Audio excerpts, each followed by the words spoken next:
Good. Thank you so much for joining us today for our 2022 pitch presentations and graduation for Entrepreneurship's R.I.S.E program. We have an exciting program for you today, including, of course, our pitch presentations. And you will have an opportunity to actually help decide who will be taking home one of the grants. My name is Anna Marie Cruz. I'm the founder of Entrepinayship, and I am delighted to have you all here today, not only to celebrate Women's Entrepreneurship Day, Global Entrepreneurship Week, and again, our graduates and our entire community. This has been an incredible year for us. We have had not only the privilege to run a second cohort of our fast track program, which we call R.I.S.E, the Road to Independence and Self-Employment. It is a program for early stage entrepreneurs, those who are still looking at business ideas or perhaps growing an early stage business, to really help them think through the market, how to launch successfully, and more importantly, what we stress at Entrepinayship is to build the community that they can lean on as they continue to build on that idea and build their business.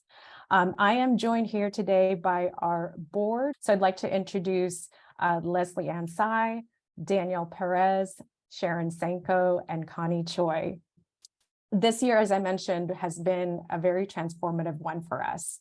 And one of the key reasons for that is the support that we've received from a new program from the California Reinvestment Coalition.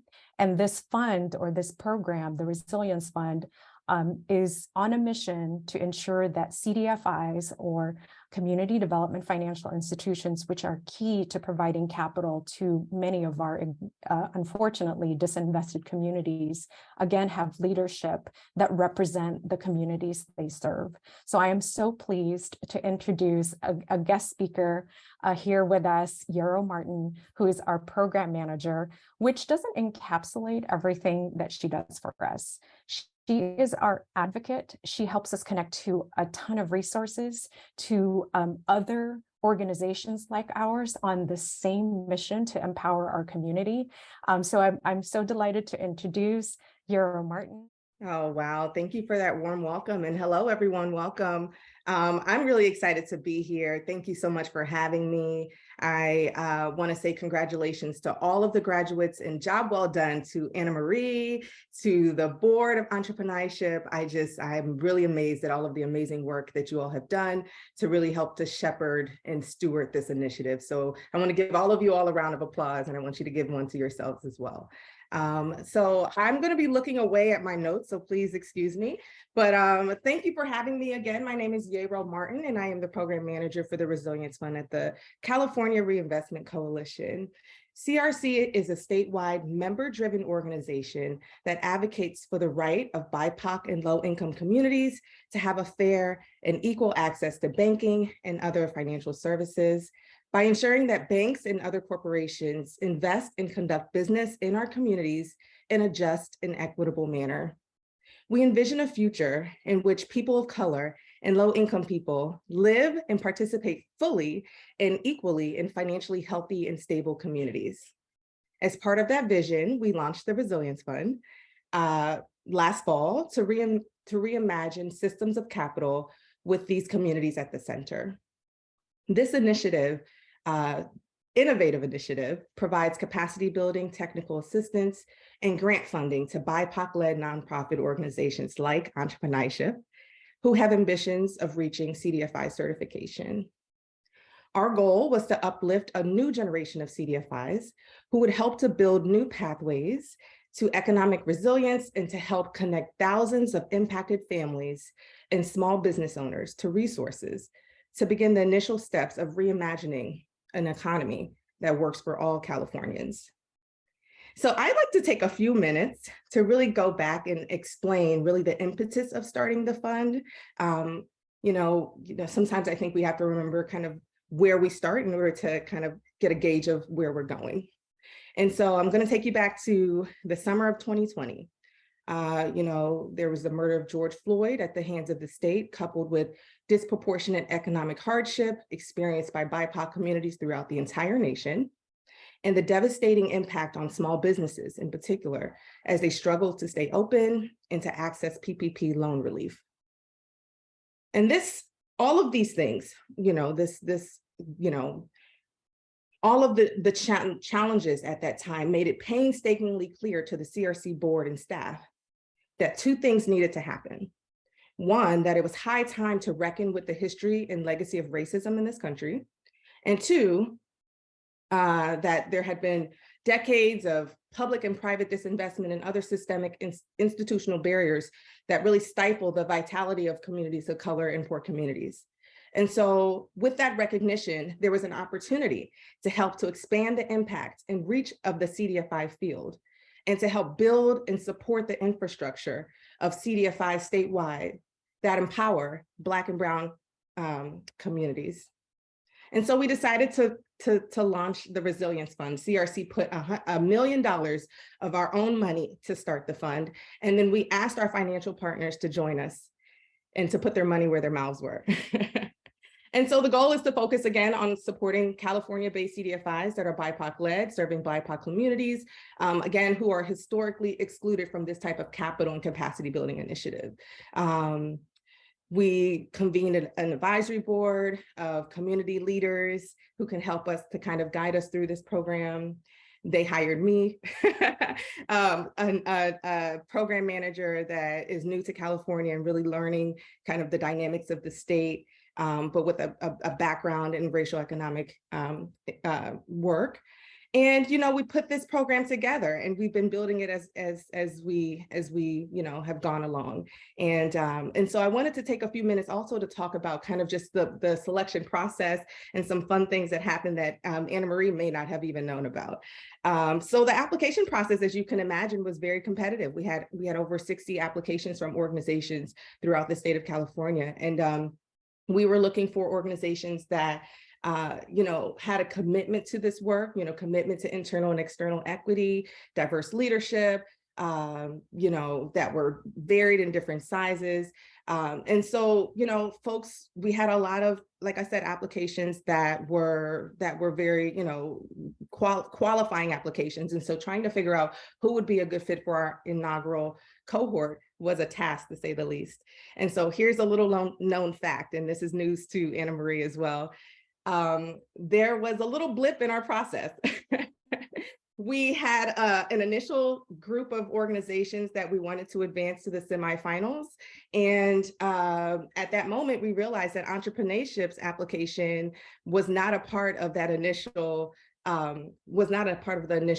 packet that went to the review, to the advisory board for review. And that was because of human error. We had folks that were moving so quickly, and the Entrepinayship application was actually saved in another folder. And so they almost didn't get reviewed. And so we quickly had to switch gears and, have an emergency meeting for the advisory board to review the application. And I'm so happy that they did, because I know that when I read the proposal, I fell in love with Anna Marie and with the work that you all have been doing.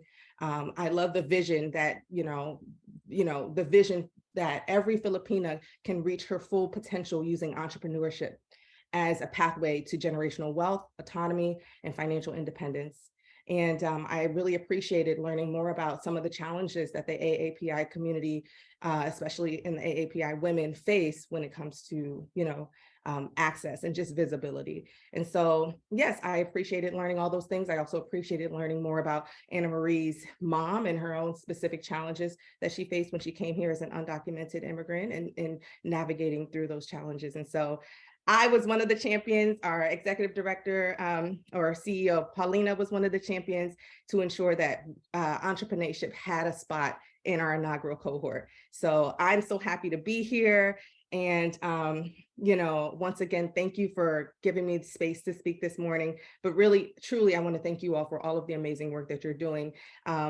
If there's any way that I can continue to support you all, talking to the graduates, let me know. I can share my contact information. I know it's not easy. The road to entrepreneurship is not easy, but I want to continue to just support you in any way that I can and send you positive vibes. I know today's going to go well. I know there's a lot of nerves. Pitch competitions can be a little bit scary, but you've got this, and we're cheering for you. So thank you again, everyone.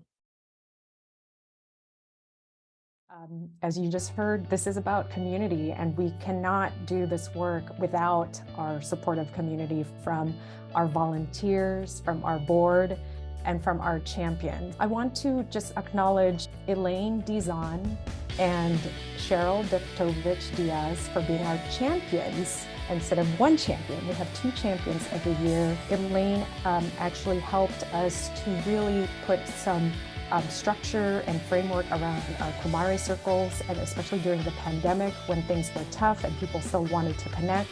Elaine not only put together Kumari circles online, but was really thoughtful about building around topics and issues that were very top of mind for us as we were navigating a pandemic. So not a very easy feat there. And then Cheryl in particular, in addition to all of the other activities, all these other volunteer and supportive things that she has done, she also led our inaugural year of Toastmasters.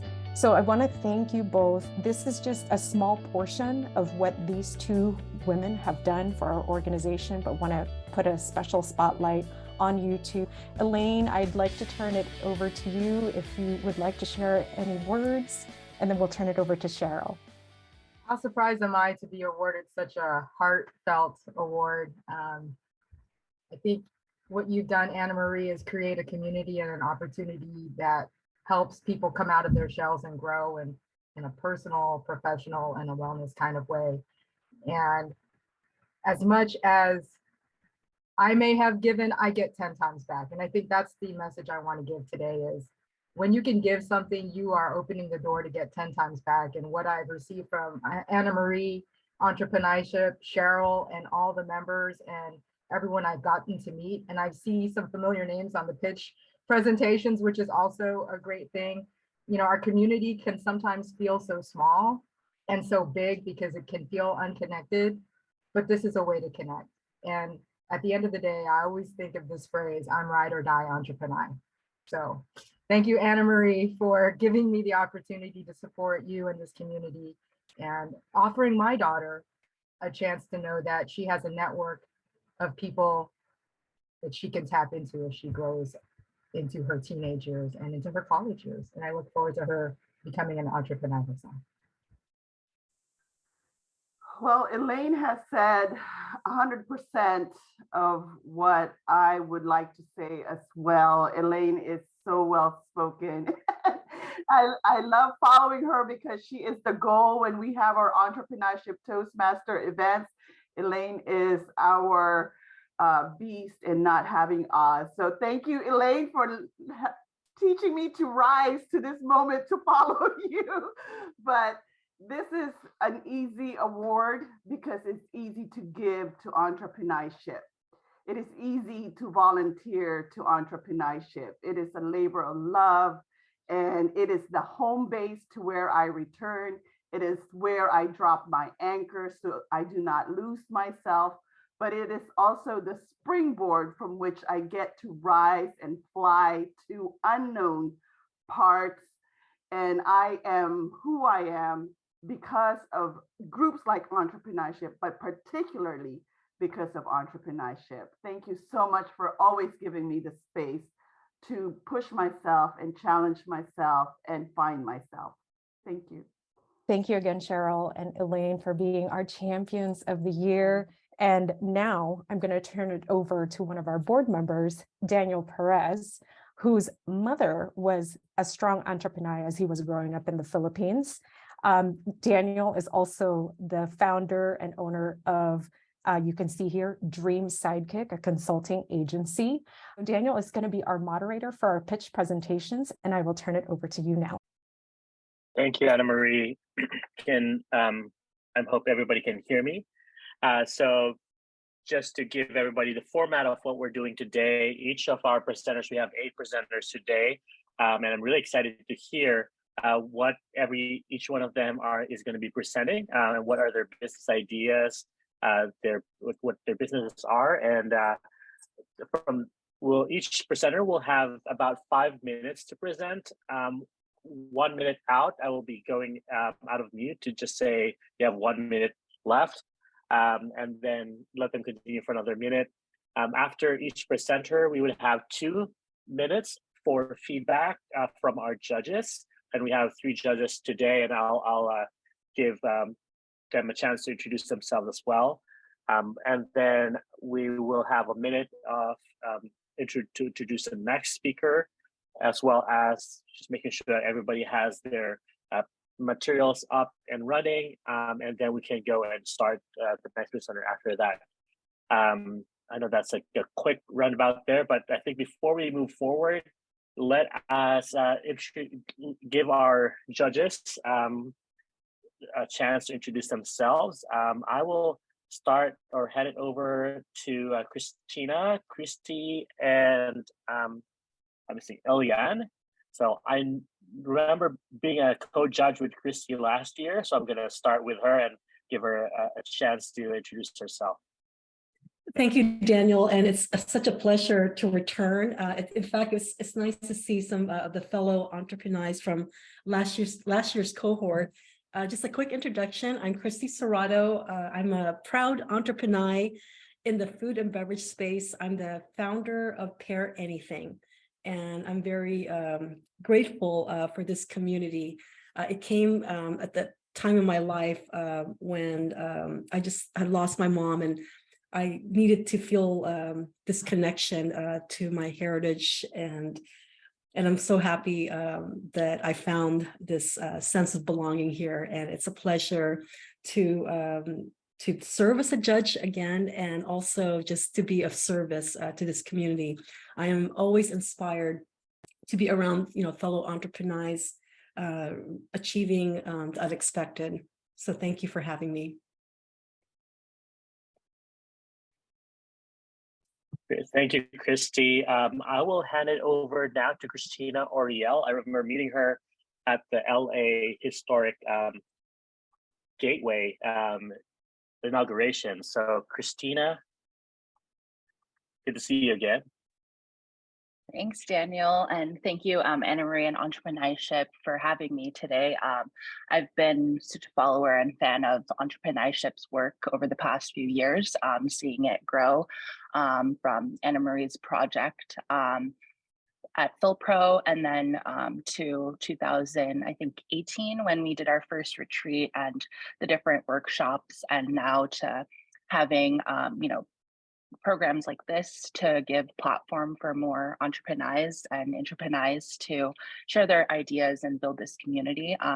My background, I've done media, and a lot of my work has been shining a light on these underrepresented stories. And through working with Anna Marie and Entrepinayship, I've been able to, learn more about the amazing women who are, really contributing to the business community in the United States. And I know the panelists and presenters we have today, you all contribute to that, the fabric, and I'm excited to learn more about your projects. I've pivoted during the pandemic, now doing BianiPay, which is a cross-border neobank startup. We're starting with the Filipino-American community to reduce the money, to reduce the cost of sending money to the Philippines, and also to financially empower our Filipino-American community here. So very excited to hear from you all today. Thanks for having me. Thank you, Christina. And last but not least, Eliane. Good morning, everybody. Elaine Rodriguez. I am the director of the LEAF Accelerator Fellowship program hosted by Cal State LA, our local LA University. I'm super excited to be here this morning. Thank you, Anna Marie, for the invite. Sam, I've known about this project, and now seeing it grown into a full organization is really exciting. I am, super passionate about supporting women of color, immigrant, first-gen business owners. I primarily work in the undocumented space for those that are, just transitioning and using entrepreneurship as a vehicle for upward mobility. So this is very much down the alley of the work that we do. And I love working with women, and I have seen a lot of the work and a lot of the different programs that this community has brought together, and it's truly inspiring. I think Anna Maria and I always joke around about how we as Mexicans we're cousins, right? Filipinas and Mexicans, we're cousins, and we do a lot of this similar work together. So I love seeing the community. I love seeing all of the ideas, and I love hearing about all the different projects that you guys are all working on. I've been part of the small business community for now close to 17 years. And so, I work with thousands of businesses on a yearly basis, and I'm excited to hear today's projects. I'm excited to hear about, how you guys are growing your companies, but I'm even more excited to, offer my help and my support. I always share with people that I may not be an investor because I'm not quite at that financial level that I want to be at, but I do know a lot of people and I have a lot of resources that I am willing to just share and, connect and put them at your disposal. So I'm excited to hear your ideas and I'm excited to see, how I can help. Thanks for having me. Thank you, Elaine. Sorry, I mispronounced your name there.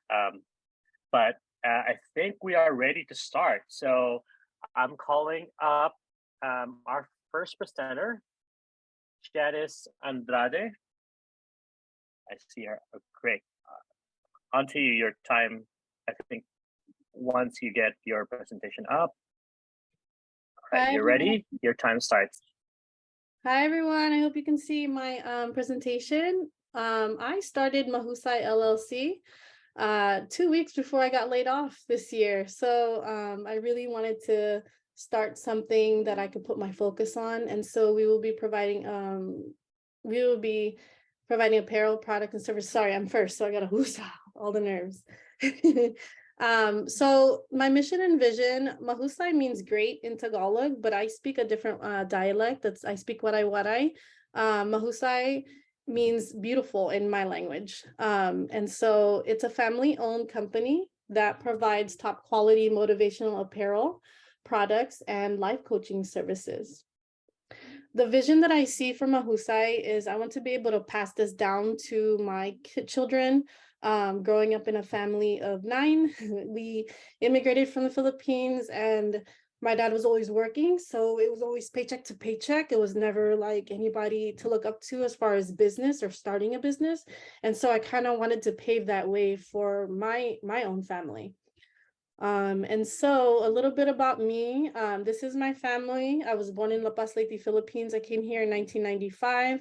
I created this brand specifically because I was inspired by my children, my 2 daughters, as you can see, 6-year-old and 7 months old, about what it really means to be Mahusay, what it means to be great, what it means to be beautiful, and what it means to just be good in the world. And so I also, besides the apparel, motivational apparel, I also wanted to tie in my degree.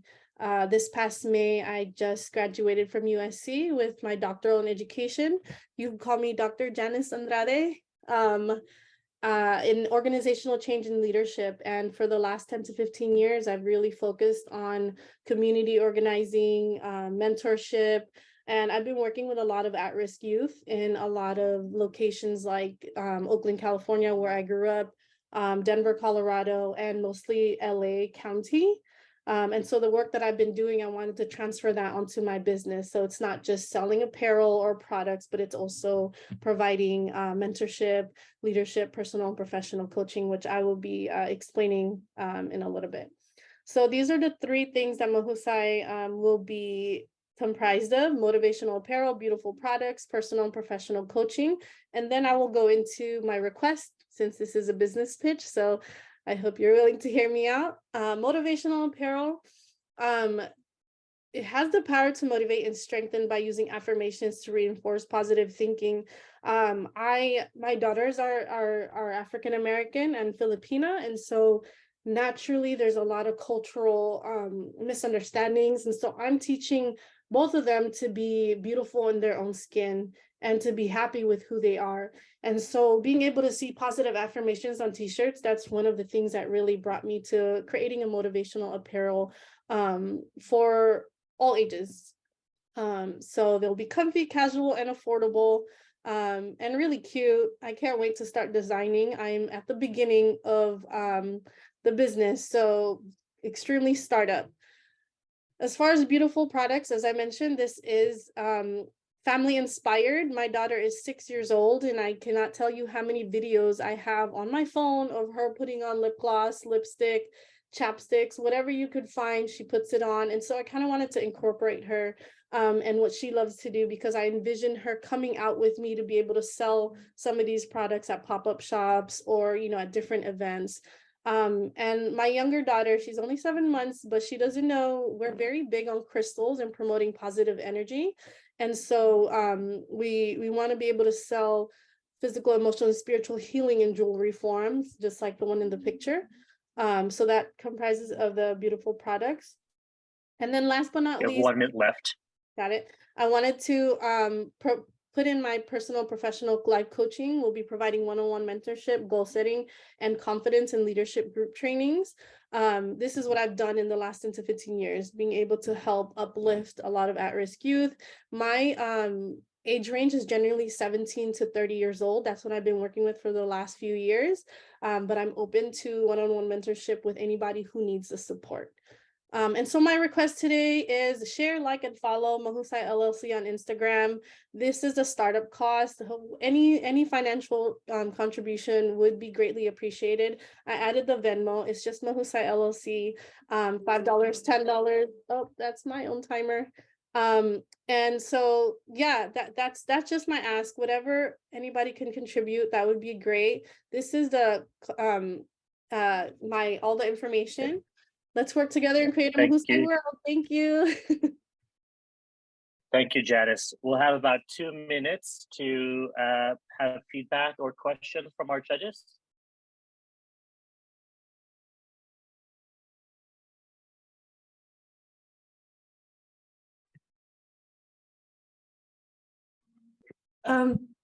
Is it currently, are any of the products currently available? Do you have an e-commerce site yet?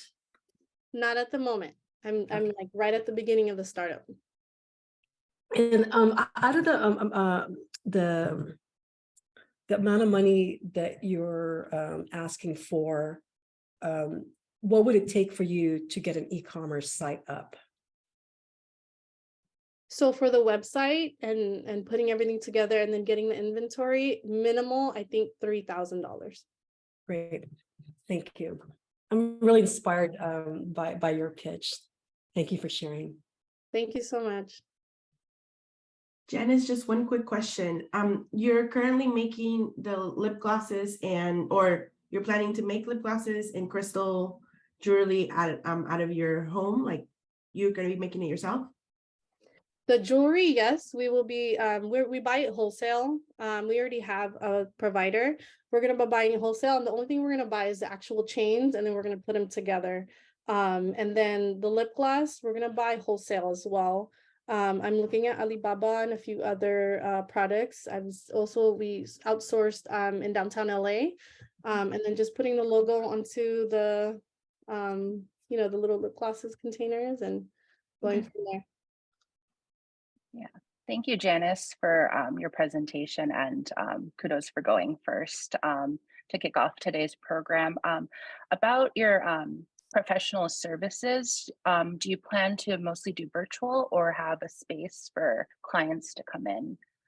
Yes, both. It'll be both virtual, a lot of Zoom sessions. That's what I've been doing for the last 2 to 3 years because of the pandemic. But I can, if people are comfortable meeting in person at a somewhere quiet, like at a coffee shop or somewhere. Well, coffee shops get a little loud, but we do have office spaces that I could rent out. And yeah, there's a few places that I've looked into. Great, thank you, Janice, and thank you, judges. We will now go on and move to our next presenter, Kristine Angeles. Hi, I'm Kristine. I'm a self-expression and clarity coach and design thinker. I run a coaching business that supports BIPOC visionaries pursue work they're passionate about by supporting them through the ideation phase and designing workflows that complement their lifestyle. And today I'm here to share about my business, my vision for the company, and why I would love for you to join me in this pursuit. So I've always been surrounded by dreamers and visionaries. My sister, my husband, my roommates were all really creative. And they'd always get hit with these amazing ideas. And sometimes the ideas would stick and sometimes they'd fall away. And a couple of years ago, I started wondering what makes someone act on an idea and what holds someone back. And then 2020 came, and the way we lived and worked were upended, and we saw the work-life tilt where personal interests and hobbies were given priority over work. Many experienced burnout in the workforce. Career ambition took a back seat, and as Anne Friedman wrote, women are in the midst of a revolutionary reckoning with our ambitions. And at the same time, there was an emerging niche in the coaching space where individuals were seeking more joy, creativity, and self-expression in their personal lives. And with this new wave of women redefining ambition and delving into creative work came a new wave of ideas. And I'm personally witnessing women in my life pursue ideas and projects beyond their day jobs, allowing the possibility of something new to come, whether it's writing about foodways in the Philippines, building a daycare community center for the neighborhood, or writing songs and recording music again. And so again, I come back to the question, what does someone need to act on an idea and what holds someone back? And I've noticed that whether pursuing a passion project or an idea, women are not only met with the challenges of moving through a new idea, like getting clarity on vision and purpose, building commitment and discipline with themselves, or gathering resources, but they're also met with a unique set of challenges, such as the lack of self-confidence and self-trust, lack of self-love or care, a lack of supportive environment, or expectations and responsibilities that feel burdensome, which ultimately lead to either one, the idea not being pursued, or two, burnout. And I realized a lot of women not only need a reset, but also a new way of working and creating moving forward, because our ambition isn't going away. It's just transforming and evolving. So I created services that give women permission to reimagine, reprioritize, and reshape the work they pursue and the life they create, to help others see that it is possible to pursue these ideas without compromising what's most important to them and to avoid burnout. My services fuse coaching and design thinking to support women in the ideation phase, the time when one feels an impulse for change, when one is inspired to create something new and something different. And I found that this support is needed in different ways, which is why my services are three-part: one-on-one coaching, designing sustainable workflows for individuals, and curating a digital space for connection. So as I said, I have one-on-one coaching for individuals where we focus on self-discovery, exploration, and reflection, and we really get to ask questions like, what motivates you and what might be holding you back? I've also designed a workflow template that serves as a digital journal and planner on Notion, which is a digital productivity tool. And this template is where one can translate their vision, values, and creative ideas into goals and projects, while also allowing space for documenting, for creativity, for meaningful work, and for rejuvenation. And then finally, we have the web. It's a curated digital resource and community space to connect with other dreamers and visionaries, a place for inspiration, accountability, and building relationships. You have 1 minute left. All this to say is that an idea carries the weight of a seed. Our ideas are sprouted from our being. It's our story, our beliefs, our point of view reimagined. When we tend to cultivate these ideas and reprioritize what matters, what grows from these ideas changes the landscape of the world we live in. Our ideas can reshape narratives and stories, and it has the potential to shift culture. My vision for this business is to build a world where every one of us is fully supported, where we feel safe and brave enough to pursue the ideas we feel most excited about. And one thing I know for sure is that I can't, or rather I don't want to do this alone. So I'm looking for mentorship, advisors, and thought partners. A mentor with not only a business mindset and expertise, but also focus on community building. Thank you.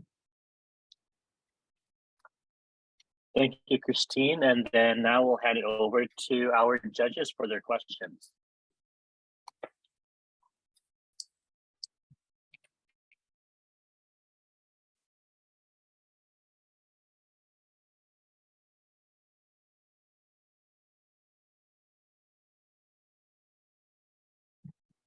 I have a question, Kristine. Thanks for such a thoughtful presentation.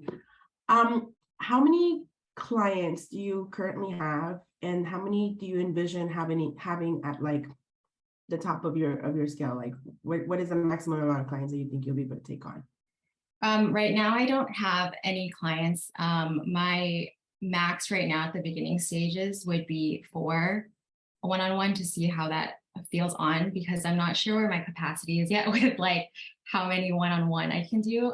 When I talk to other coaches, it's like, oh, sometimes it's not sustainable. So anywhere between 4 to 8 is my goal for this coming year. And then seeing from there how I'm feeling. Okay, perfect. And just as a follow-up question on that, I didn't see any pricing models on here. So I saw a couple of different offerings, but no pricing on here. Yeah. So the one-on-one coaching would be the highest tier because it's close. So the containers are normally 1 month, either 1 month containers, 4 sessions, or 3 to 4 months, which is a longer term session. And then the workflow templates is like the low cost, which would be like $20. So someone could take it and they don't have to, they could use it on their own. And then they could also just schedule a one-on-one session. And then the last one, I would eventually love to have that community space as like a subscription model. So like $5 a month, and then you can like contribute to it, or we would have like monthly calls. So I would love to have that as a subscription-based model in the future. Thank you, Kristine. Thank you. Sorry. Sorry, Christina and Christy. We're out of time. But of course, please put your questions on the judges sheet so we can give that over to Christine later. Apologies for that. But we are now moving over to Diana Chao. Hey. Okay, hold on 1 second. All right. Hello, everyone. Thank you for joining. My name is Diana Chao, and I'm the founder of Chao and Friends. So Chao and Friends is rooted in equity and not tokenism, and we are here to empower queer, Black, Indigenous people of color, and allies to change the commercial production industry. So a little bit about me. I'm Taiwanese Chinese American based in Chinatown, New York. And I've been in the animation industry for over a decade now. I've directed and worked with various commercial brands, from broadcast TV, indie films, augmented reality, to projection mapping concerts. And my style varies from hand-drawn animation, visual effects, and motion graphics. So throughout my career, I have worked on various types of animations with different people, teams, and companies. As fun as it was to work for them, there was a lot of hardships that I had come to realize in the industry. It doesn't matter how hard you work, because biases always come into play. I was gaslit, stereotyped, microaggressions on a daily basis, and my own teams were segregated. I know, it's crazy. And even a few months ago, people in leadership were laughing at the fact that BIPOC folks were difficult to find and to create content, and even mislabeling BIPOC folks as bioptic, which is why I wanted to start Chao and Friends. I was tired of seeing the same internal patterns.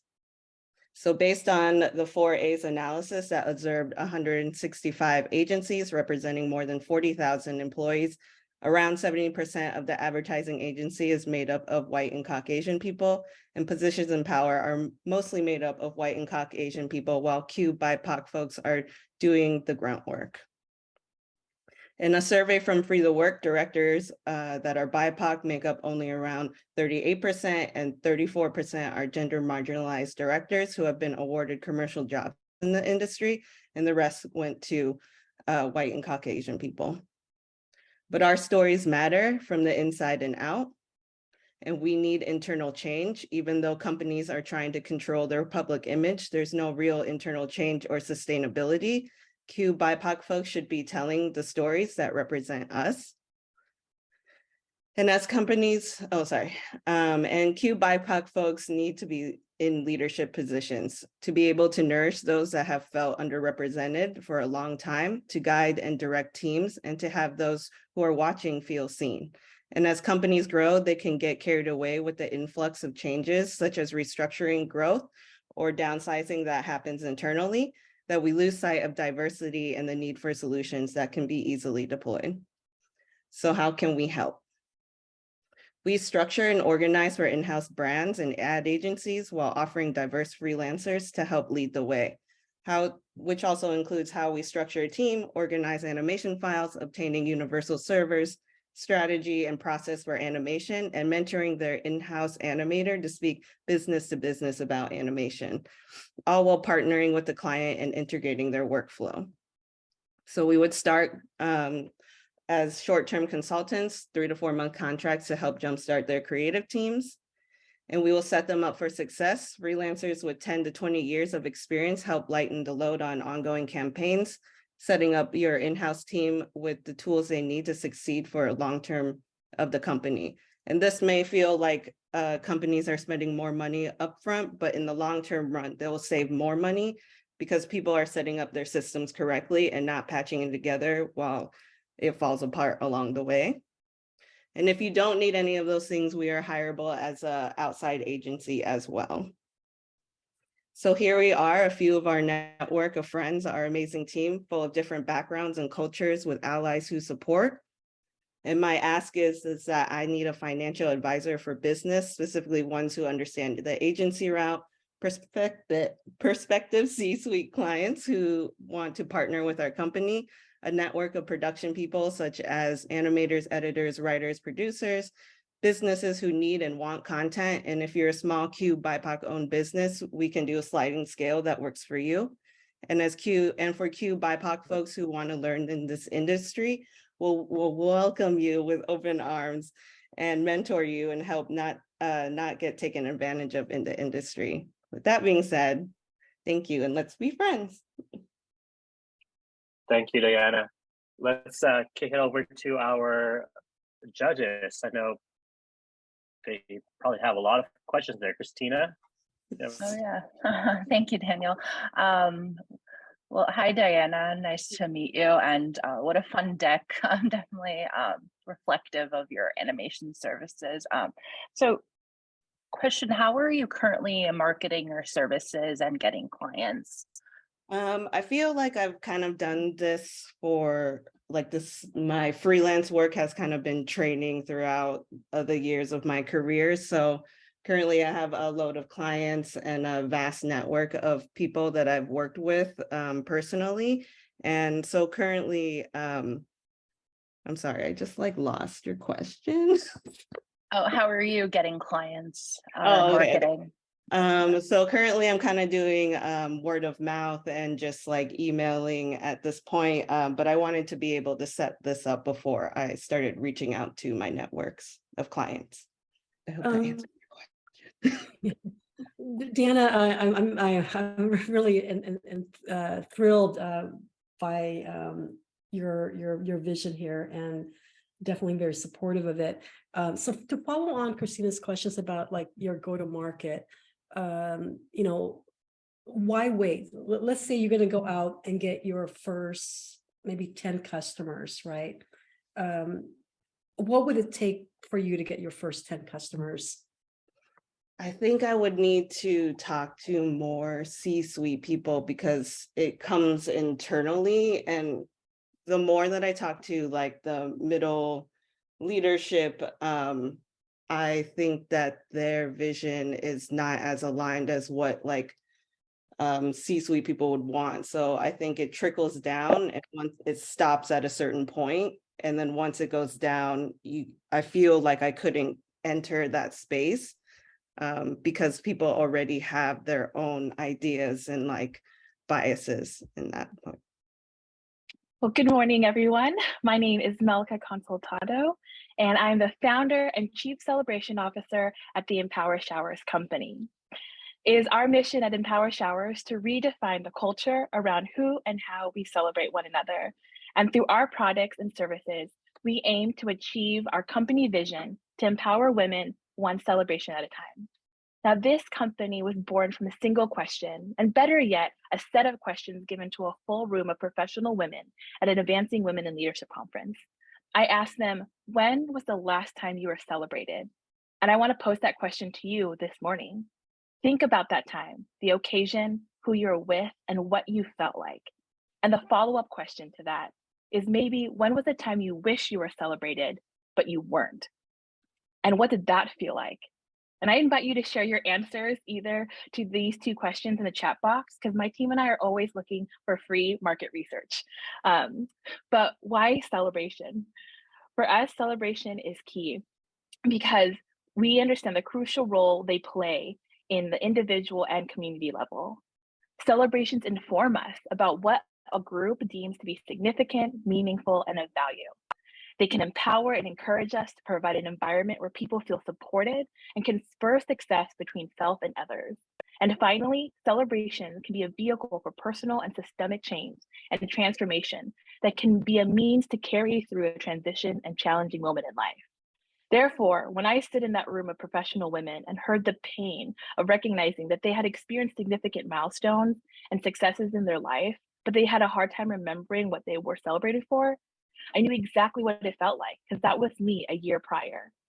I had become one of the youngest directors at my institution, and I faced the reality that the milestone that I was having was just not on anyone's radar, and definitely not in the same manner as traditional bridal and baby showers hosted for women. And so vulnerably, I asked to be celebrated because I needed it. I didn't know then, but that was our first Empower Showers, my own blazer blouse and briefcase celebration. And the need for more of these expansive and inclusive celebrations is even more present today. Women are speaking about this at a cultural pain point that we deem at Empower Showers as a crucial celebration gap within our society. Just a quick perusing of online articles, podcast episodes, TikTok videos, and online discussion platforms, and even our own client feedback, one can begin to see a collective cry from women who want to be seen, acknowledged, and celebrated in community. And that's where we come in. Empower Showers, our company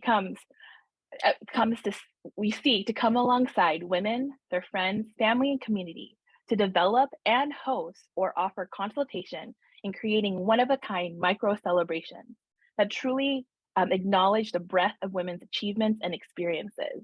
And though we won't be able to host every Empower Shower celebration ourselves, we want to equip others to throw their own Empower Showers by customizing celebration starter kits that focus on professional, academic, and milestone moments.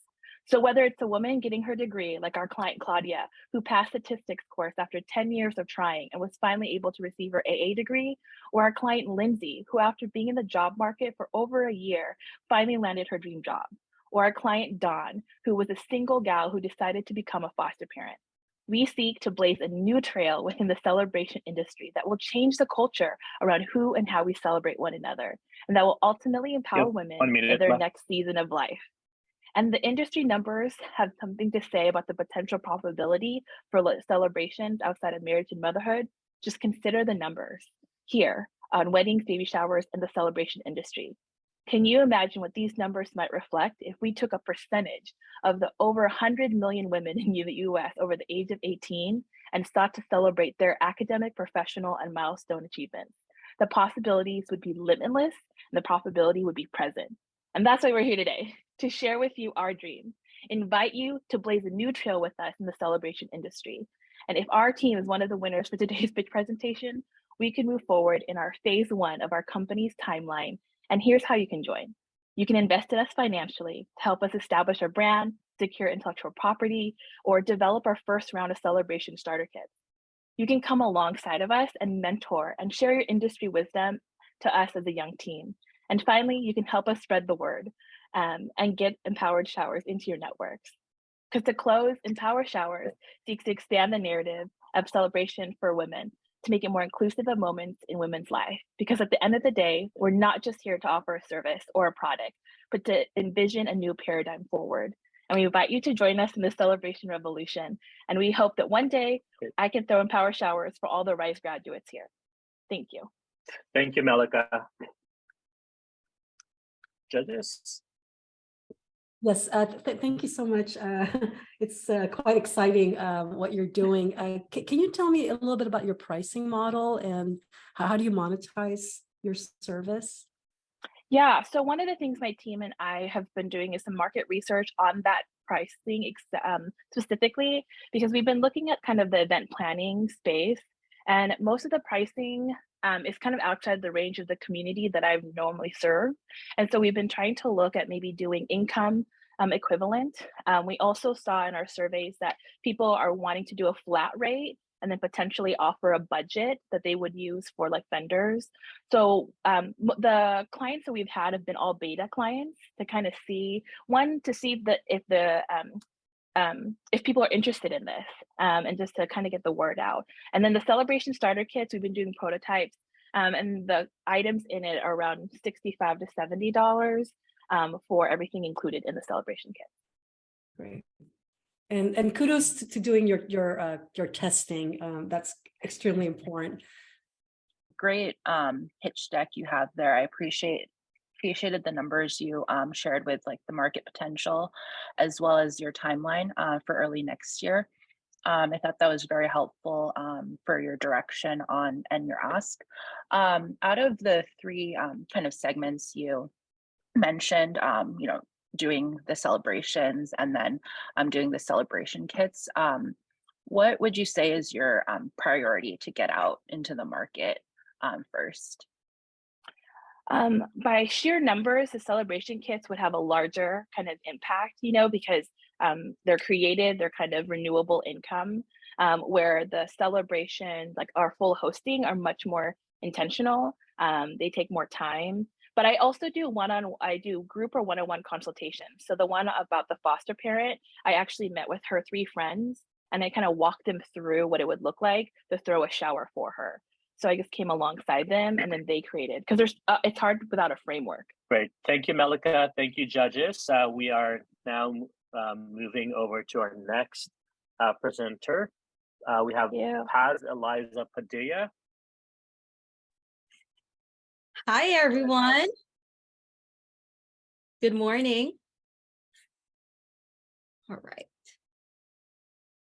Hello, everybody. My name is Paz, and today I'm seeking for mentors or funding for Zanitary. Let me ask you this. In our busy world, how do we prevent ourselves from respiratory viruses and maintain a healthy mental well-being? Nobody has time to get sick anymore, and this is one of the things Zanitary is offering to solve. Zanitary is a pocket-sized hand sanitizer with meditation. Simply scan the back of the QR code and voila, you get a meditation. What makes Zanitary unique? We're creating a custom non-toxic plant-based formula to provide the best hydrating quality of hand sanitizers. And besides, it was created by a respiratory therapist, me. As a healthcare worker for 13 years and a COVID compliance officer, I know how it feels to be burnt out in ages. I meditate as a reminder to myself to jumpstart my mental health, aka pause and reflect. This is my family. When I was 17, my dad passed. And when in 2019, my brother committed from suicide. An important factor that helped me in regaining my strength is meditation. And this is why I'm creating Zanitary. I dedicate this product to my family and to the women who are feeling stressed and burnt out. Zanitary is for women who struggle many responsibilities and prioritize their physical and mental health. Our vision is for a world where women are empowered by using a holistic approach to hand sanitizers. Moving on, here are the problems that we currently face. 80% of communicable diseases are transmitted by hands. Illnesses is linked to productivity loss, as we experienced in 2022. Flu costs U.S. economy $10.4 billion annually. Most hand sanitizers are drying and sticky on the skin. It also has a strong scent that can possibly trigger asthma attacks. Also, 75% of adults are experiencing moderate to high levels of stress just this year alone. These problems are Zanitary's path to moving forward. So CDC recommends using hand sanitizers as one of the best tools to avoid respiratory illnesses and spreading germs, thus saving time and money from getting sick and missing days from work or daily activities. Hand gesture meditations. Hands can heal.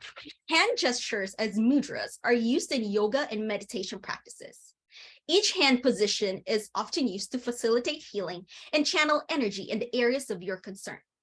With that in mind, Zanitary used the mudra meditation to encourage consumers to meditate while properly using hand sanitizers by rubbing your hands together to maximize its effectiveness. Lastly, we use clean and moisturizing ingredients to eliminate harmful toxins for your skin. So are people still buying hand sanitizers post-pandemic? The answer is yes. As a matter of fact, global hand sanitizer market was valued around $6 billion in 2021, with an expected revenue forecast with $11 billion by 2023. Study shows that females are more likely to use hand sanitizer and meditate than men. Factors of market growth include organization programs that promote hand hygiene awareness.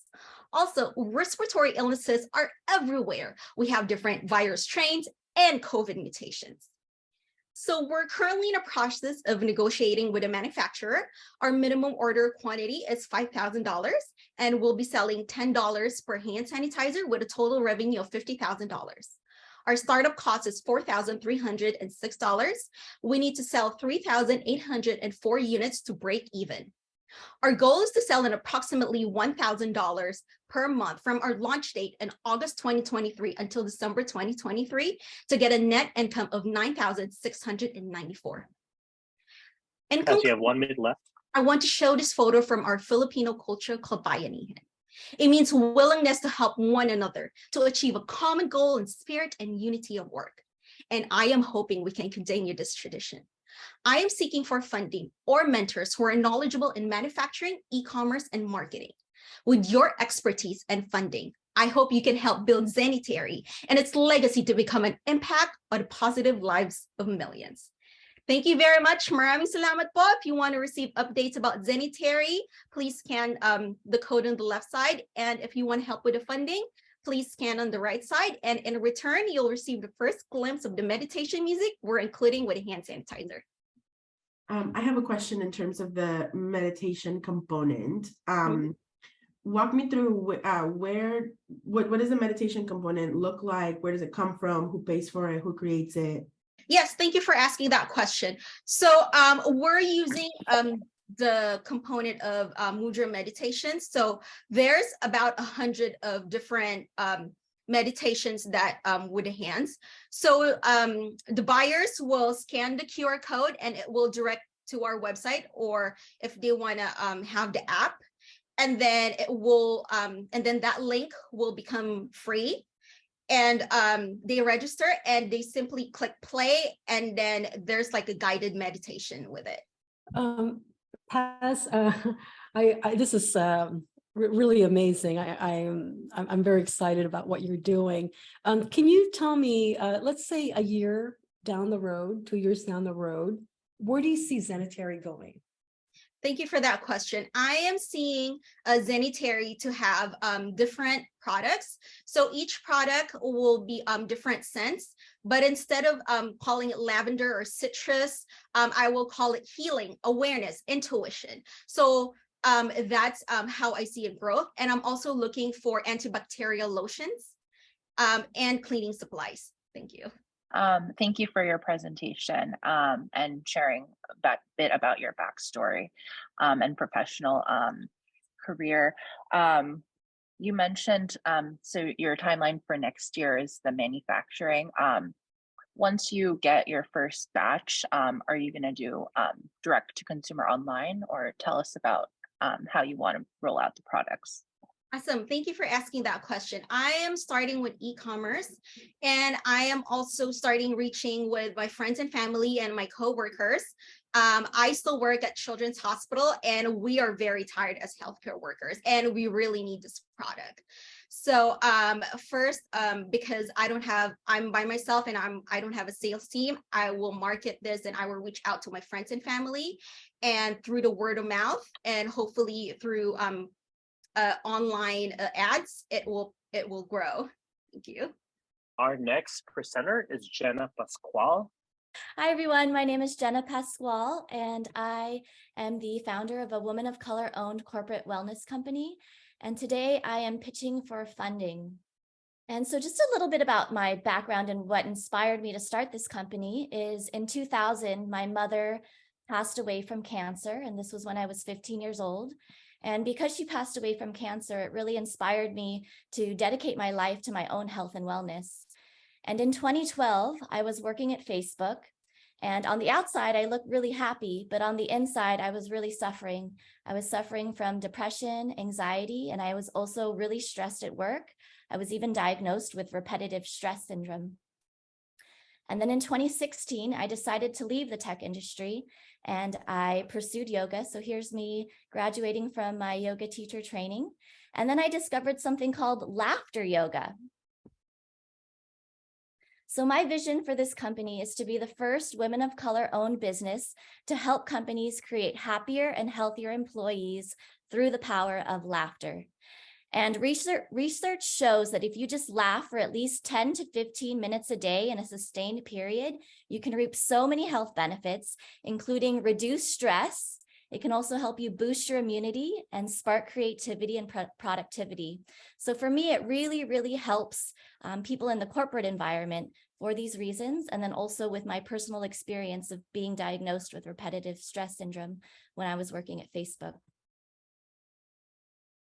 So problems that I found are 83% of US workers are stressed, 73% have workplace-related mental health issues, and 1 million Americans miss work each day due to stress.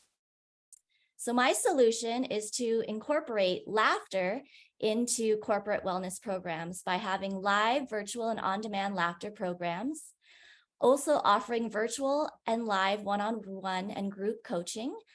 This is also because I'm a certified life coach. And then I also want to give live speaking engagements to companies to help promote the benefits of laughter. And so the target market and reach, I want to focus on corporate laughter yoga. And I also found out that the corporate wellness market reach is 53.5 billion in 2022, and that's going to grow to 75.3 billion in 2030. And so this just proves that it's not a diminishing market.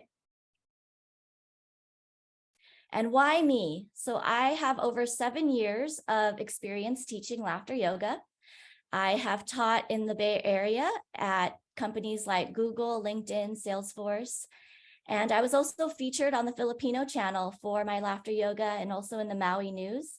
I taught to a group of over 400 people here on Maui, so that was really exciting. And my approach to emotional wholeness is really about bridging the gap between Eastern and Western medicine. And so my roadmap is I want to grow my client list. And then I want to get my minority and women of color owned business certifications.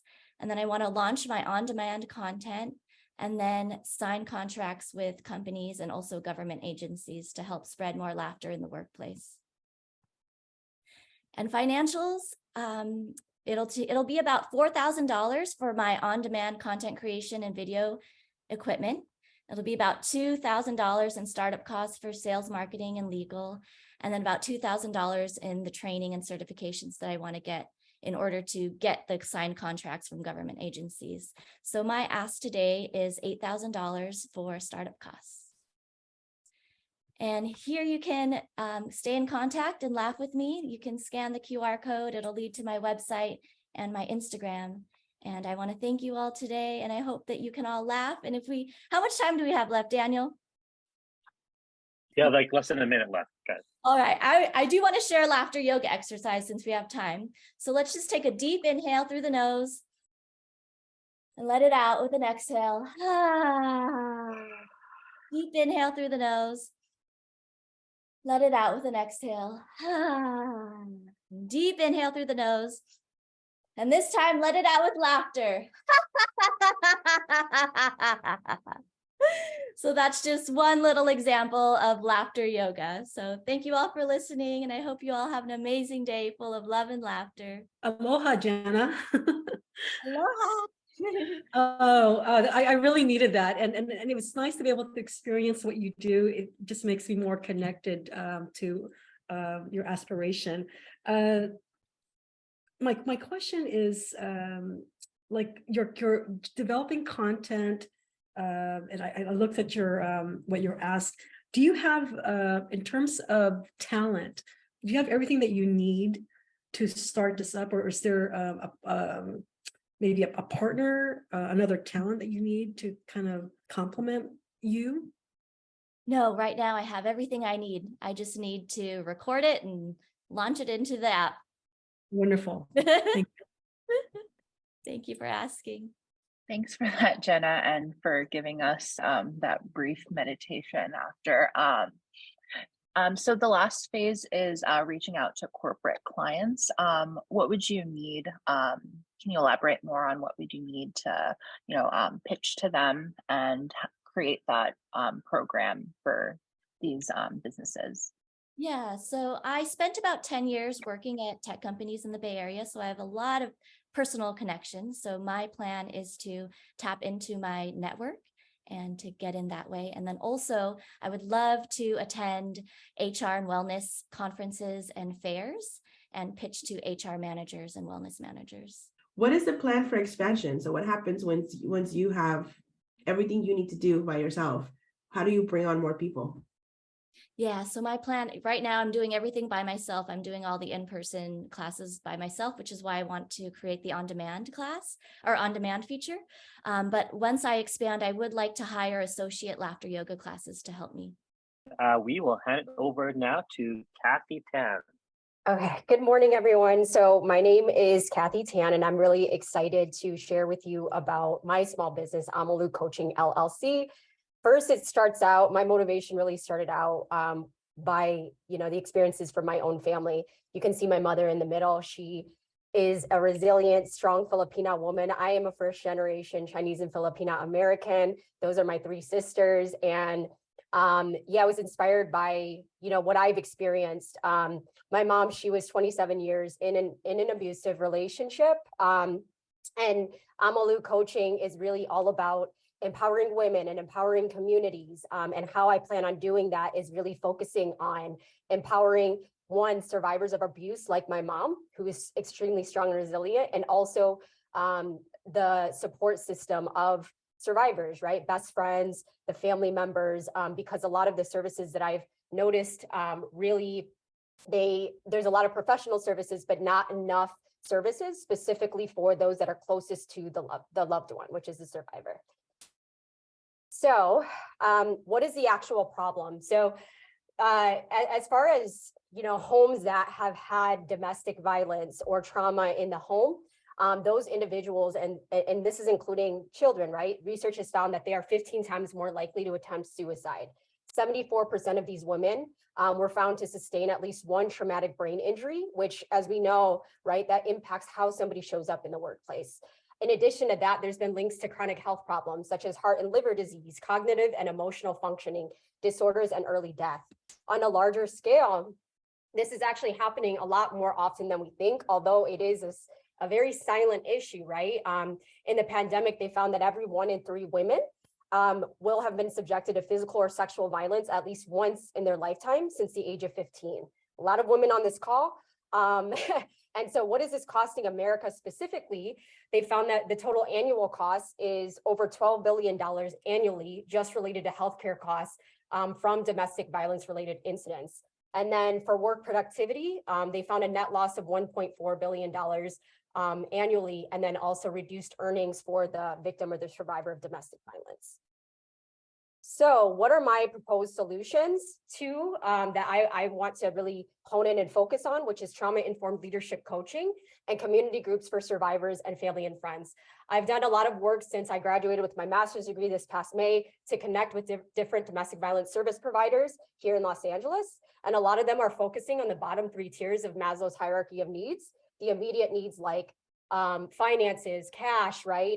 Supporting them with getting safe housing, and also employment, right? But I saw the gap in the top 3 layers, which was, the confidence of survivors, right? And even if you're a survivor, you may also have friends and family who, that are in abusive relationships, right? They come to you first. So that's my focus, is really focusing on the self-actualization piece of coaching these women to be the most that they can be and have that self-respect to make, choices to break that cycle of abuse and pass that on to generations. Okay, so proof that it works. I've been doing leadership coaching for the past 6 years, maybe not, I haven't been coaching like survivors for the past 6 years, but it has been, starting with youth to young adults, and then now mainly with adults. I've worked in communities of color. I've worked with communities that have had a lot of trauma. And so I know that it works because, as folks are in the professional setting again, sorry, I'm getting really nervous. Okay, so 6 years of leadership coaching. Also, this is a picture from the Kumare circles from Entrepinayship, right? We already have these community-based models that are working. And then also direct feedback validated from survivors and service providers saying that they need stronger communities of care. Okay, 1 minute left, Kathy. Okay, thank you. So why me? So my lived experience and my why is representative to Asian American individuals and families. I am a byproduct of my coaching business, right? I had mentors that coached me informally and formally, right? And I am now giving back to other women based on the lessons that I've learned. My 6 years as a leadership coach, again, I have an equity and trauma-informed background. My bachelor's degree is in psychology. I just got my master's degree with a research focus in gender-based violence, domestic violence and sexual assault in women and girls. And I've been working, really hard these past, since I graduated in May to network with agencies all across Los Angeles who are working with survivors to be able to partner with them and really be able to fill that gap. And then I also, with YWCA Glendale and Pasadena, I did just get certified as a California domestic violence peer counselor. Okay, so these are the costs. Okay, these are the costs. So my ask today is really to invest in the 6-month pilot program. This is the cost for investing in 1 woman, 3 women, 6 women. If you want to invest in the whole cohort, it would be close to $40,000 for 6 months. And yeah, I just want to end us off with this quote: to empower a woman is to empower her children, her family, and her community. The smartest investment that we can make is in women. So women must have the freedom and the possibility to decide who they are. Invest in our community today. Thank you so much. Kathy, thank you so much. I really admire what you're envisioning here, and it's definitely something that's needed. Who are your ideal customers? Yeah, so my ideal customers are it's millennials. I would say like people, for example, with my demographic, right? I've had a chance to run a few different community group workshops already, and I've noticed that, my millennials, my demographic, they really relate to my story. And I've been coaching, BIPOC women the past, few years. So yeah, that's my demographic is really, I want to start with the Asian American community first, women, and then be able to branch out to other BIPOC communities. Thank you, Kathy. Mm-hmm. I just have a question beyond. So a cohort of 9, that's what you are able to take on by yourself, right? For 6 months. Okay, for 6 months. Mm-hmm. What does an expansion plan look like post that, right? Because it's only $40K for six months. So in addition, I only want to, again, have that pilot for only 9 so that I can also do the community group workshops and the expansion plan. I foresee this, expanding to the men. I want to scale and hire more coaches. And I say men because, we need more accountability conversations also, right? The root of it is it's kind of both. So I see this expanding to the men also. And also long-term vision wise, right, is intergenerational healing in all BIPOC families. So I really want to eventually have, family leadership coaching and retreats, right? So that's kind of like vision wise, what I see in the future. Great, thank you, Kathy and judges. We are now headed to our last presenter. Hi, my name is Jennifer Villamin. And my company is Two Girls Trekking, and we create ultralight hiking gear for the female form. Women represent 46% of Americans participating in outdoor recreation every year, yet their options for properly fitting gear are still limited. Since the pandemic, about 54% of the US population has been participating in at least one outdoor activity. Outdoor recreation has been growing with the help of social media, attention to health and wellness, and new habits created by the pandemic. As the number of people in the outdoors continues to grow, so does demand for hiking gear and equipment. Yet there is still a gender and diversity gap in the outdoors, where it's still mostly male and overwhelmingly white. For many women, gear can still be a major barrier to get outdoors. Women still have less options for gear with the pink it and shrink it, or even the unisex version of a man's design. Still a common problem. I lost my slide, sorry.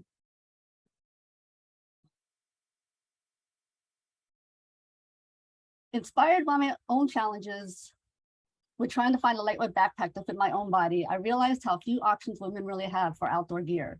So I decided to create my own backpack and taught myself how to sew. The more I researched the market, the more I realized there currently isn't a backpack brand, much less an ultralight backpack under 3 pounds that speaks to most women or one they feel loyal towards. Two Girls Trekking will be that brand. It will potentially be one of the first outdoor brands founded by a woman of color and which specifically focuses on outdoor gear for the female form. With a subtle nod to a Filipino color palette and using the latest eco-friendly waterproof and ultralight fabric, Two Girls Trekking will provide women more options for better fitting ultralight outdoor gear. It will focus on shorter torsos, lighter weights, smaller shoulders, wider hips, and breasts. The lighter your gear, the less wear and tear on your body and the less chance of injury. Oops. Two Girls Trekking will launch as a small batch company with production starting around 50 to 100 units per style in order to bootstrap the launch of the business. We will sell directly to the consumer via website and at a smaller level with outdoor e-commerce stores to diversify its sales channels. Being direct to consumer will create more customer interaction, which will create more opportunities for brand loyalty. Women don't want to worry about the gear they're buying. They want to focus more on their outdoor journey with their gear in tow. Myself, I recently discovered backpacking right at the start of the pandemic. Literally, I was on top of a mountain when a shelter-in-place order was declared, and I never found gear that would comfortably fit my body. Similarly, there was a whole market of women between the ages of 25 to 54 who are long-distance hikers and who want to invest in quality gear that is lightweight, durable, functional, and comfortable, yet they are an overlooked market. When women have better fitting gear, they will be more empowered to explore and to push their limits in the outdoors. Just to have that chance to experience the trees, the mountains, the ocean, the views, or even just the challenge of walking a long distance, or in a new terrain. With more women outdoors on the long trails, there will be more representation. And with more representation comes the opportunity to change the narrative about who gets to represent the outdoors. We'll create a subconscious realization that, hey, I can do that. Two Girls Trekking will position itself as an outdoor brand, not just a backpack, with an emphasis on sharing women's stories, collaborating with women's outdoor groups, and creating a brand around the outdoors. It will set out to inspire women about the outdoors, create brand loyalty, and narrow the gender gap. Compared to popular cottage brands with similar technical fabrics, Two Girls Trekking will be the only brand focused on the female form. It will position itself as an aspiration outdoor brand for women who want to achieve their outdoor ambitions. Thus, it will have a mid-range price point comparable to other cottage brands. Whereas compared to the mainstream brands with women's specific options, Two Girls Trekking will have a slightly higher price point due to its more technical fabrics. Anticipating a spring 2023 launch, we will initially focus on small batches of 2 different backpacks, a 55-liter backpack and a 20-liter day pack. Each product has alternating seasonality, thus ensuring a continued revenue stream throughout the year. With startup costs of $10,000, conservative projections show a break even sometime towards the end of year 2, with 130 units collectively sold each month.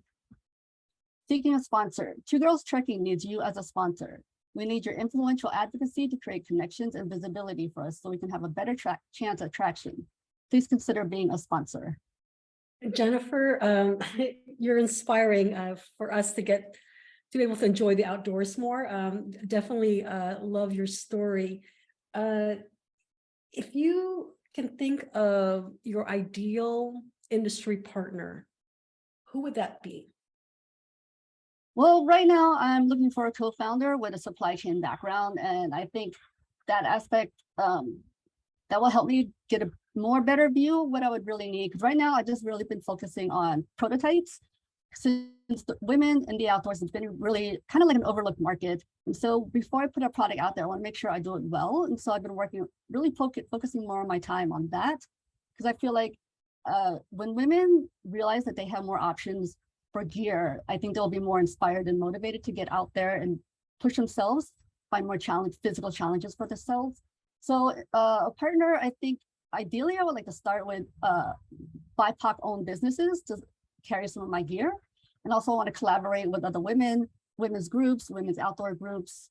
So yeah, it's really, I want to start with a lot of the overlooked demographics first before I try to aim for the REIs, of the world. I'm really not, it's not the goal to be at REI. It is a goal, but it's not the all-time goal that I'm really looking for. It's really having a bigger presence in the underserved BIPOC communities.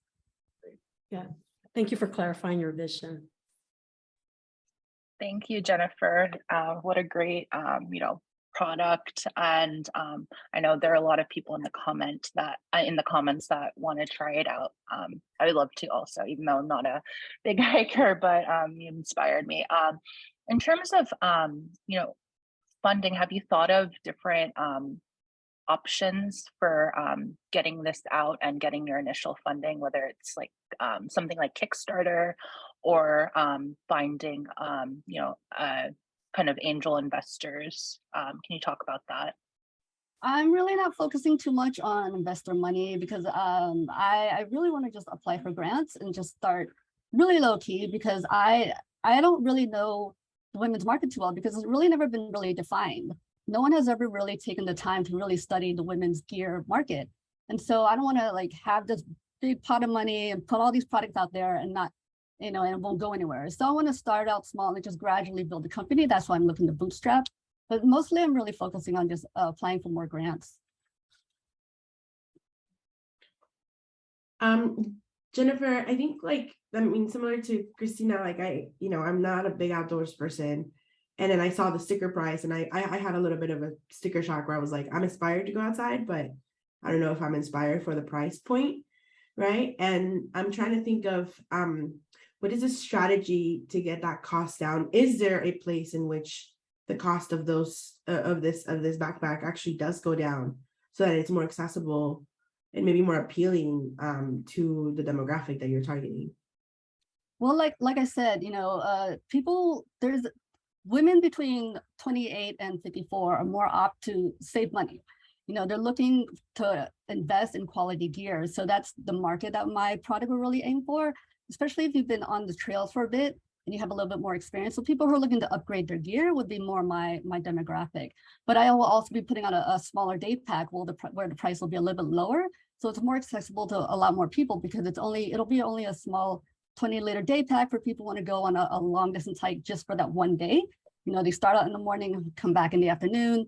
So that's a more accessible price point for most people. Great, thank you, Jennifer, and thank you, judges. I know at this point, that's the last of our presenters. I know at this point, our judges will be sequestered to a different room and do some deliberation. While we're doing that, the rest of our participants, you have a voice in this as well. We have 8 presenters and you can vote for your favorite. And I believe either Anna Marie or Leslie will be putting the link out on the chat for our audiences. Actually, it just came up, the poll is there. So please feel free to vote. And then I think I will hand this over to Anna Marie for the next part of our program here. But thank you very much. Congratulations to all the presenters. Great work. This is really exciting. I've seen the last time we did this, the first batch, and great ideas all around. So excited to see you guys grow and really get to your goals. Thank you so much, Daniel, and congratulations to all the presenters. And again, all the graduates will be recognizing you shortly. That was amazing, so inspiring, and what composure you all had, right? I mean, I would be absolutely terrified and I probably would accidentally turn off my video, but you all did such an amazing job. I want to thank our judges for all the wonderful questions and feedback. And yes, you will be sequestered in your own room to deliberate. Now, I know you want to know who won the pitch contest, but we also want to celebrate our graduates. So we are going to acknowledge every single one of our 2022 R.I.S.E graduate. Our first graduate is Sophia Agtarap. Hi, everyone. Next up, Janice Andrade. Next, we have Kristine Angeles.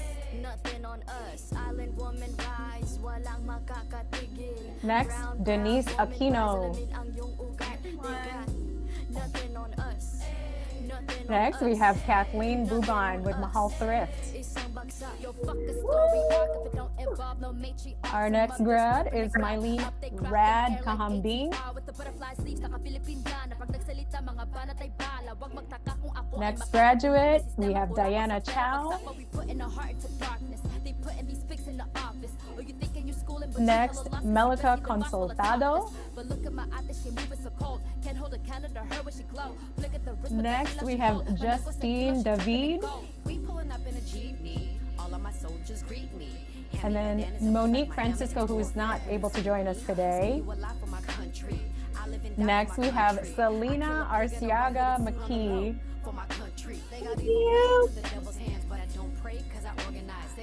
Next up, Amabel Narvaez, who's in the Philippines.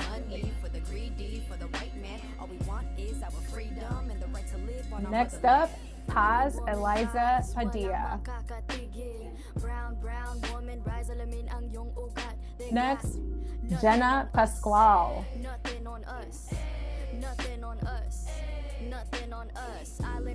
And we have Kathy Tan. And last but not least, Jennifer Villamin. Thank you, everyone. Woo, congratulations, all of you. Now we're going to announce a few things. Audience choice. Thank you, audience, for helping us choose. We actually have a tie. So congratulations to Jenna Pascual and Meleca Consultado. So for second place, we have, drum roll please,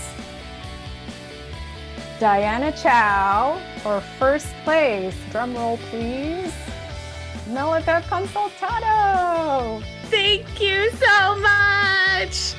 And my team who's here, oh my gosh, thank you so much.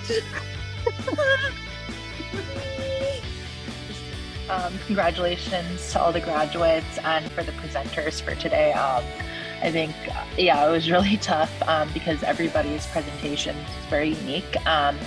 The three of us, we left some messages for you all and hope that you all have some success, and we can share our information on how to get contact, and would love to keep in touch on how your businesses grow. And congratulations again. And I think we would love to, I wish we had celebration kits right now to celebrate you all, but really looking forward to seeing everyone's businesses grow. I just want to echo that. It was very, very inspiring. Thank you for your courage.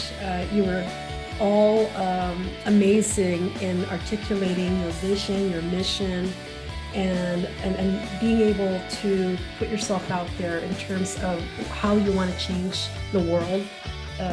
It was really amazing. And so I hope that our feedback can be helpful, and we are very supportive of where you are and really look forward to where you guys are heading. And if I could be of any support, I welcome for you guys to reach out, and definitely will be cheering you on the sidelines. It's probably the best way to spend a Saturday morning, if I do say so myself. So thank you for allowing us to be part of your journey. It was definitely a tough deliberation. There was a lot of questions and things that we were tackling with, And I just want to say, every single one of you guys did an amazing job at pitching. If you guys felt like you wanted to cry and throw up and laugh at the same time while you were pitching, that's exactly how it feels every single time, okay? It doesn't get any easier, it doesn't get any better. You just get used to it. It's like the sun. You go out and you're like, it's warm. It doesn't get any cooler at that moment, but you just get used to it and you get better at acclimating to those feelings. So congratulations on pitching today. Congratulations on, you know, sharing your idea. Thank you for your courage and for showing up as your true authentic self. I cannot tell you how impressed I was and how incredibly excited I am to actually, like, I have a ton of notes for Anne-Marie to be like, listen, here's how we're gonna help, right? Here's what we're gonna do. And I know this person needs to talk to this person. I know that person needs to talk to this person. So I'm excited to see you guys, you know, grow your business. And I'm excited to be a customer, right? I make money working with underrepresented communities, and I go right back and spending my money in underrepresented communities. So I'm excited to see all your products out in the market. I'm excited to support you. And by all means, please don't hesitate to reach out. For those of you that we didn't get to hear from today, I can't wait to see what you guys are up to as well. It's only up from here. So celebrating, celebrating, celebrating all day long today.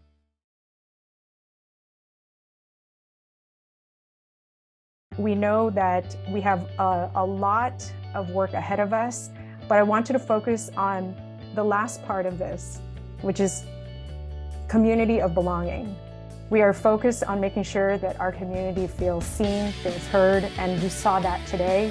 Thank you, audience, for being part of this event today. I just want to give another shout out and thanks to California Reinvestment Coalition, to Yero Martin for being here, Cameo, our fiscal sponsor, the California Association for Microenterprise Opportunity, Kaufman Fast Track, which is a program that we use for our curriculum, helps us go through all the pieces in that entrepreneurship process from launch to growth.